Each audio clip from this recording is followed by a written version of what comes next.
It's me, Roger. I'm back with a little video where I'll share all my little secrets with you. Do you have clean hands? Are you subscribed? So let's not waste any more time. Let's get started. Hello. Today we're going to make a somewhat special bread that's very hydrated, that has a lot of flavor, and you're really going to enjoy it. This bread is prepared in a bit of a special way, and we're going to make the dough today and bake it tomorrow, because it requires a very long fermentation. But let's get started right away. To prepare this particular type of bread, it is essential that we use exactly 430 grams of T80 flour, which is a specific kind of flour known for its unique texture and flavor, making it ideal for baking. We need 3 deciliters of cold water once and 1 deciliter of cold water once, of course. Next, we need 150 grams of fermented dough, 4 grams of yeast, not 40, 4 grams, and 12 grams of salt. So we're going to start by putting the flour, as always, the flour into the mixer. Grams, not 40, 4 grams, and 12 grams of salt. To begin with, we are going to start the process by carefully adding the flour into the mixer. As is our usual practice, the flour is the first ingredient to be placed into the mixer.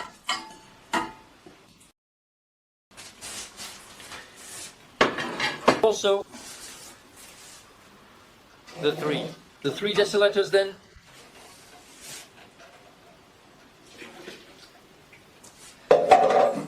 We're going to mix everything on low speed for 2 minutes.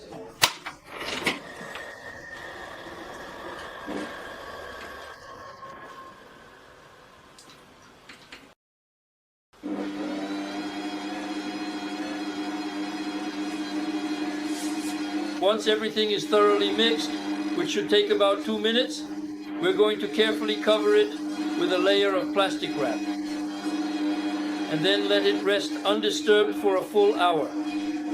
This process is what we refer to as the hydration of the water, also known as the hydrolysis process. So, I'll see you in an hour for the next step, to make the dough. So it's been an hour. So this dough is going to be made in 2 stages. First, like with regular dough, we're going to add fermented dough in there and the 4 grams of yeast. We are going to mix this dough on a low speed setting for a total of 6 minutes. Once that is complete, we will reconvene because it is a very delicate dough that requires careful preparation. This dough is quite sensitive and needs to be handled with care to ensure the best results. You need to be very precise. So see you in 6 minutes. So there you go, the 6 minutes are up. Now we're going to carefully add the salt to our mixture. It's important to do this step with precision to ensure the best results. Next, we have 1 deciliter of water left, which we're going to add very gently and slowly. This gradual addition is crucial because it helps to maintain the consistency and texture of the mixture. But as we do this, the mixer will need to run much faster to properly incorporate all the ingredients and achieve the desired smoothness and uniformity in the final product. For that, I'm waiting a few seconds for the salt to be incorporated. And I'm definitely going to mix it very much faster.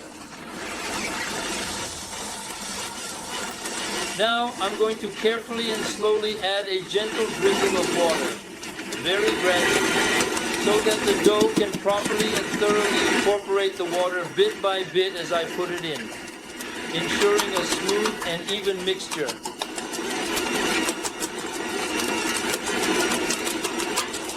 It might take a few minutes.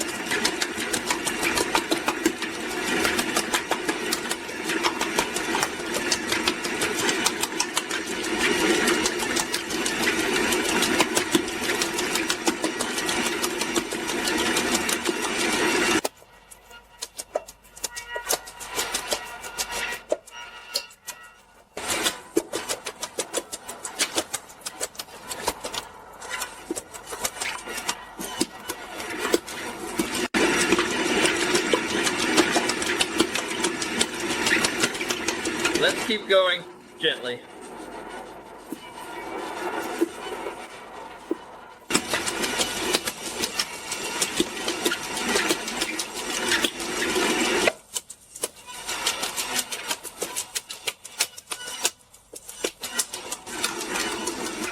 We can see that the dough is getting softer and softer. We shouldn't add the water too quickly. The dough needs to thoroughly and completely incorporate the water as we slowly and gradually add it to the mixer, ensuring every drop is absorbed.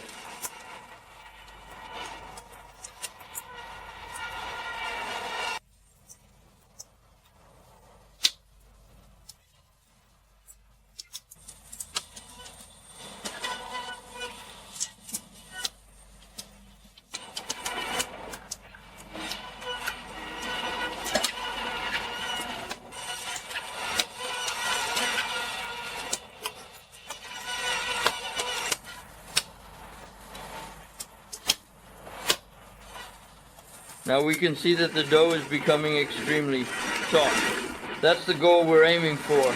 There we go, all the water in now.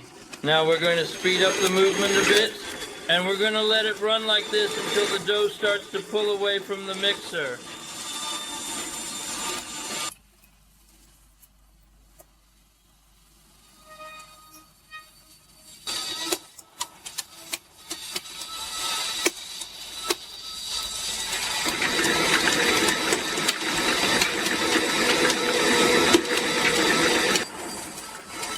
We can see that it's starting to pull away.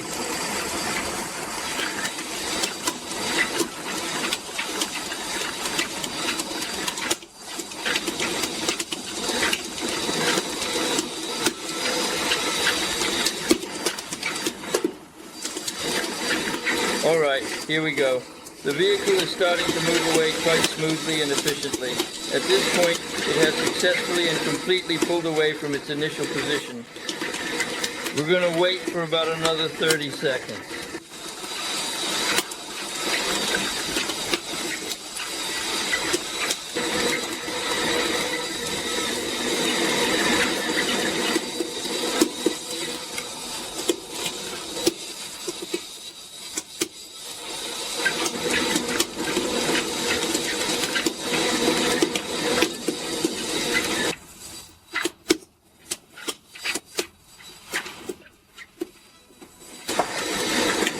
Alright, now I'm going to slow down the mixer, and at a low speed I'm going to add just a little bit of flour just to make it easier to take it out. There we go. I stop it, and the dough is done. We're going to take the dough out of the mixer. We can see that it's very elastic and very soft, and we're going to put it in a container that's more long than tall. Here, I have a glass dish, which works perfectly, and I've oiled it beforehand. Don't hesitate to oil it well, okay? Because the dough is really soft, and this helps prevent it from sticking later. So what I'm doing here is taking the mixture and carefully placing it into the dish. Once it's settled in, I'm gently sprinkling a small amount of flour over the top. This step is crucial as it helps to create a nice, even layer that will contribute to the texture and flavor of the final dish. The flour acts as a subtle binding agent, ensuring that everything holds together beautifully during the cooking process. It's important to distribute the flour evenly to achieve the best results. As you can observe, the dough has been kneaded thoroughly and effectively, achieving the desired consistency. At this point, I will allow the dough to rest in its current state for a duration of 1 hour, which is essential for the development of its texture and flavor. I'm just going to cover it with enough water.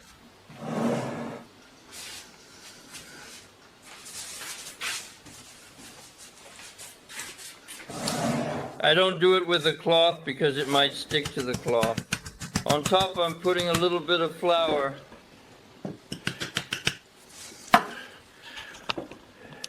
I'm putting a little bit of flour on top. And I cover it with a plastic wrap. There you go. And we'll meet again in an hour. So, about an hour later, I realized that my container was a bit small, so I prepared another one with a lot more volume, because now it's going to rise a lot more. I greased it. I really greased it well. So now, I take my dough and fold it over itself. There you go, it's extremely soft.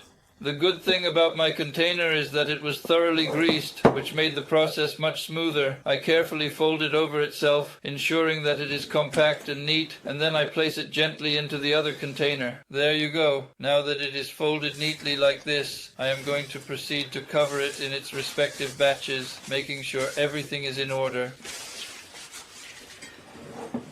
So, what I'm planning to do is take this mixture and place it carefully into the refrigerator. It will stay there until tomorrow, which means it will be in there for approximately 14 to 18 hours.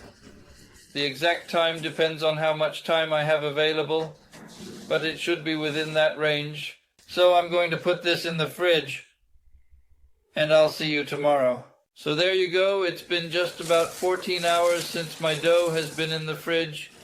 You can see that it has risen well, so I carefully take it out of the fridge, and now I'm going to let it sit at room temperature for approximately 1.5 to 2 hours, so it can warm up a little bit more without touching it slowly. So I'll see you in about an hour and a half, 2 hours. So here we are. It's been an hour and a half since this dough has been at room temperature. Now I'm removing the salt.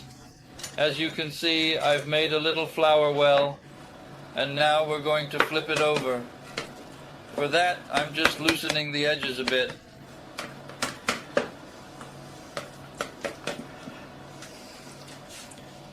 I'm putting just a little bit more flour so it doesn't stick too much. And I'm carefully flipping it over completely. It should come off on its own. There you go. Now, since there's quite a bit, we're going to make 3 pieces, carefully and gently. There you go.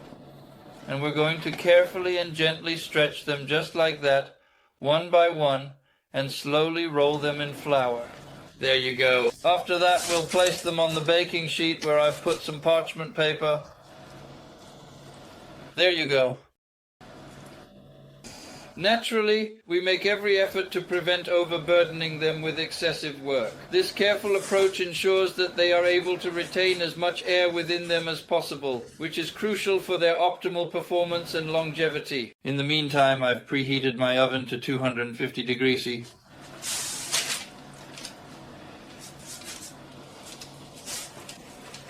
So I'm going to show you right away what it looks like. Well, indeed, there you go. There you go, indeed. And while I clean my table, I'm going to put this in the oven.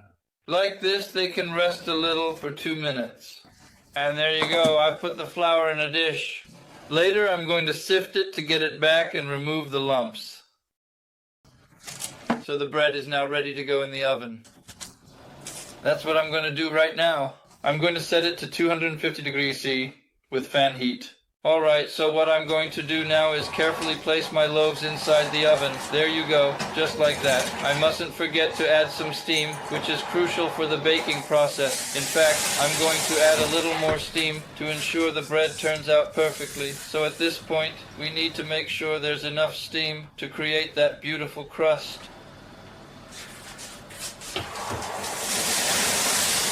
And now I'm just going to lower my oven to 200 degrees Fahrenheit, and we're going to let that bake for approximately 35 minutes, for a total of 35 minutes, and then we'll see each other in 35 minutes after that. We will reconvene. Our freshly baked loaves are indeed ready. There you go. And I assure you that a little bit you can indeed hear. It's absolutely perfect. I'm carefully placing them. They're hot on a rack, and I'm gently waiting for them to cool down before tasting them. I hope you enjoyed this video. Now you know how to do it. Go ahead, give it a try. It's not hard, and I'll see you soon for the next video. Goodbye. Don't forget to give a thumbs up, and remember to please subscribe. Share my videos if you enjoyed this video, and thanks for leaving a comment. I really appreciate it.